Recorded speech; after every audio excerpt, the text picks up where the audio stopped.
So I think another thing about this whole sun happening, everything in the game is designed to keep your eyes off of essentially the sun. But yet, for some reason, they have allowed us satellite imagery of the sun. And I believe that's part of what they feel they must do to ward off negative karma. Or either that or everything that we're seeing is a completely made-up lie, which is, I've always maintained is a possibility. But I don't think so. I think they know that there are certain things they can no longer hide, regardless of the tricks that they do.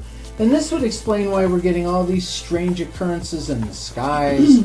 Different events are happening, because I think every so often the sun unzips and all hell breaks loose on Terra, and this is what facilitates changes and actually drives changing times, legacies, and events that will take place on this planet and in this quadrant of the galaxy and all through our solar system.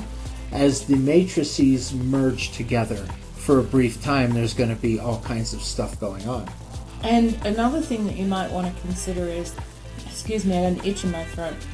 These sun images that we're showing you of these ancient beings, the dimensional beings, the gods, the goddesses, what is going on right now is over, part of the fight is for the planet Terra. Because when it was a feminine energy, everything was in balance. The trees, the great trees were here. The strange beings that walked through the forest were here. The fairies, the sprites, they were all here. And once the males came in and dominated that and the war broke out, at that time, the sun was in turmoil at the same time. It's part of this cycle of having the son of God. But it's actually should be said, the son of gods, little g gods. It was never the S-O-N of God that the Black Book Bible says. It was always the son of the gods. They fight over this stuff. And isn't it interesting that the term son was also placed on humanity, and that term also, was to mean, the child of the Father was the Son. But yet that concept is kind of throughout humanity, has sort of been understood, even if that expression isn't exactly the same in your language. So that's another proof that there is a connectivity, and that we have had everything on this planet inverted, so that when they tell you that the people that were involved in sun worship were entirely evil, I beg to differ. Now, at some point, I think some of them went insane and started carving out the hearts. This is how you get the corruption that invades what was a pure form of worship to our Creator, was where you would actually worship the sun, but in a way that allowed you to connect with Father. You didn't just stand there and stare at the sun and, oh, great sun, and that kind of thing. It was never like that. They were using the sun as their conduit to the Creator, and that was how they would connect with Father. Now it only requires a brief glimpse of the sun.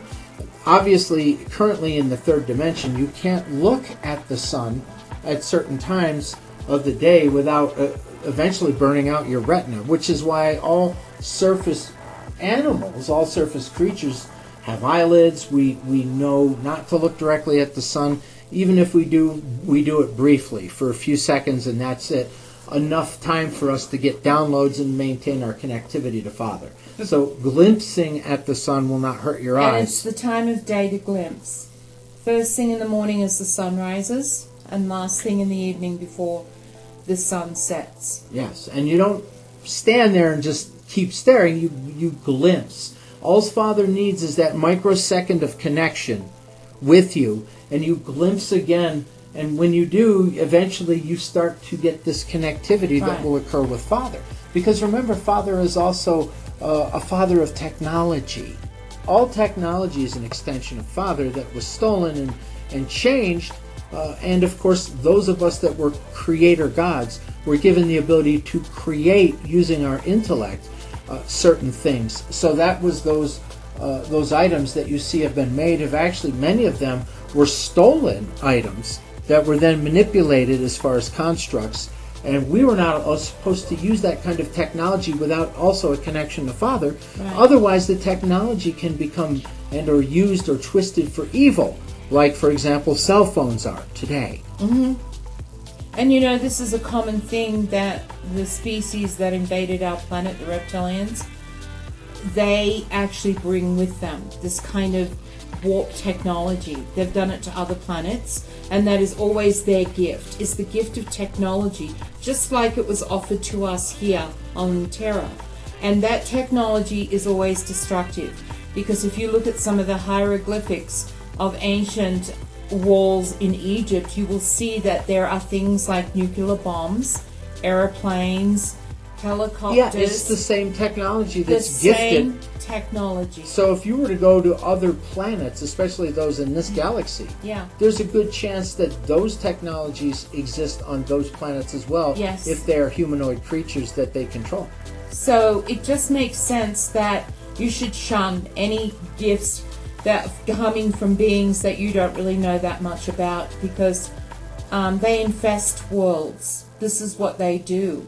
And it's just something that they always use, is the gift of technology, because of most people's knowledge, wisdom base. They want to learn more. But sometimes that can be an actual detriment to you, and why Father wants to go back to a more natural, savage environment with the use of good technology, because he believes that is the perfect balance on Terra. Okay, I think that's it. It's not a very long one, but sometimes, little snippets of wisdom come.